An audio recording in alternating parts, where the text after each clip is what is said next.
दोस्तों, इंसान की मौत के बाद उसके साथ क्या होता है? उसकी रूह आखिर कहां चली जाती है? ये एक ऐसा सवाल है जिसका जवाब आज तक किसी मरने वाले शख्स ने इस दुनिया में आकर किसी इंसान को नहीं बताया। लेकिन इंसान जब से इस दुनिया में आया, इस सवाल की जस्तजू में रहा। इस वीडियो में हम मरने के बाद कयामत तक के हालात बयान करेंगे। प्यारे व्यूअर्स, जब इंसान इस दुनिया को छोड़कर जाता है तो इस इंसान की रूह इसके जिस्म और इस दुनिया को छोड़कर एक ऐसे मकाम की तरफ सफर करती है जिसे आलम बरज़ख कहा जाता है। जब इंसान इस फानी दुनिया को छोड़कर चला जाता है तो फरिश्ते उसे लेकर आसमानी दुनिया पर पहुंच जाते हैं और इसके लिए दरवाजा खुलवाते हैं तो खोल दिया जाता है। यहां तक कि 7वें आसमान तक पहुंचा दिए जाते हैं तो रब फरमाता है, मेरे बंदे का एमाल इल्लियन में रख दो और इसे वापस जमीन की तरफ ले जाओ, क्योंकि मैंने उन्हें जमीन से ही पैदा किया, वहां ही लौटाऊंगा और वहां से ही दोबारा निकालूंगा। फिर उसकी रूह उसके जिस्म में वापस कर दी जाती है। फिर कब्र में 2 फरिश्ते इसे बैठाते हैं और इसे 3 सवाल करते हैं, तेरा रब कौन, तेरा दीन क्या, और ये साहब जो तुम में भेजे गए कौन है। अगर मोमिन होगा, पहले सवाल का जवाब देगा, मेरा रब अल्लाह है। दूसरे का जवाब देगा, मेरा दीन इस्लाम है। और तीसरे का जवाब देगा, ये अल्लाह के रसूल है।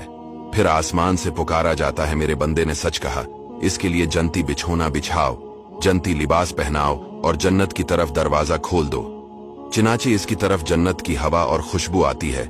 इसके बराकस अगर काफिर इस दुनिया से चला जाता है तो आसमान से सियाह चेहरों वाले फरिश्ते उतरते हैं और कहते हैं, ऐ खबीस जान, अल्लाह की नाराजगी और गजब की तरफ निकल। इसकी रूह इसके जिस्म में छिपती फिरती है। हजरत इजराइल इसकी रूह कब्ज करते हैं।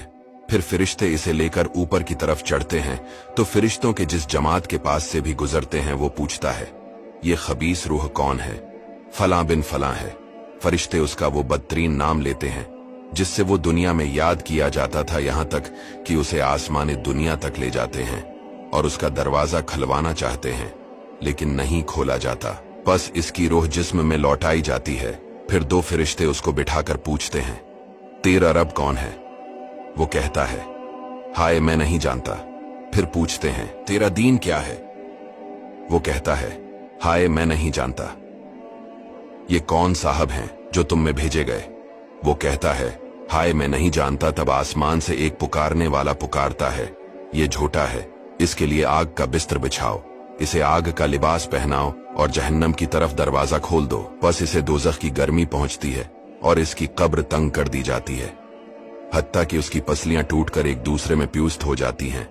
फिर इसके पास एक बदशक्ल, बद लिबास, बदबूदार शख्स आकर कहता है, तुझे गम में डालने वाले अजाब की खुशखबरी हो, यही वो दिन है जिसका तुझसे वादा था।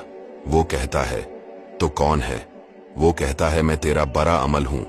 प्यारे व्यूअर्स, दुनिया और आखिरत के दरमियान एक और आलम है जिसको बरज़ख कहते हैं। मरने के बाद और कयामत से पहले तमाम इंसान और जिन्नात को इसमें हसब मरातिब रहना होता है और ये आलम इस दुनिया से बहुत बड़ा है। जब बरज़ख की जिंदगी खत्म हो जाएगी फिर क़यामत आ जाएगी। हजरत इसराफील अलैहिस्सलाम को सूर फूंकने का हुक्म होगा। शरू शरू इसकी आवाज बारीक और रफ्ता रफ्ता तेज हो जाएगी। लोग कान लगाकर इसकी आवाज सुनेंगे और बेहोश होकर गिर पड़ेंगे और मर जाएंगे। जमीन, पहाड़, सूरज, चांद, यहां तक कि हजरत इसराफील अलैहिस्सलाम और तमाम मलाइका फना हो जाएंगे। इस वक्त अल्लाह के सिवा कोई ना होगा। वो फरमाएगा, आज किसकी बादशाहत है, कहां है जब्बारीन, मगर है कौन? फिर खुद ही फरमाएगा, सिर्फ अल्लाह वाहिद कहार की सल्तनत है। फिर जब चाहेगा हजरत इसराफील को दोबारा जिंदा फरमाएगा और सूर को पैदा करके दोबारा फूंकने का हुक्म देगा। सूर फूंकते ही तमाम अव्वलीन और आखिरीन, मलाइका, इंसान, हैवानात, जिन्नात मौजूद हो जाएंगे। सबसे पहले हुजूर अलैहिस्सलाम अपने कब्र मुबारक से यूं बरामद होंगे कि दाहिने हाथ में सिद्दीक़ अकबर का हाथ और बाएं हाथ में फारूक आज़म का हाथ रदियल्लाहु ताला अन्हुम। फिर मक्का और मदीना के अतराफ में जितने भी मुसलमान दफन है सबको अपने हमराह लेकर मैदान हशर ले जाएंगे। क़यामत के दिन लोग अपनी अपनी कब्रों से नंगे बदन, नंगे पांव, कोई पैदल कोई सवार होकर मैदान महशर की तरफ जाएगा। काफिर मुंह के बल मैदान महशर की तरफ जाएगा। फिर मैदान महशर में हिसाबो किताब शुरू हो जाएगा।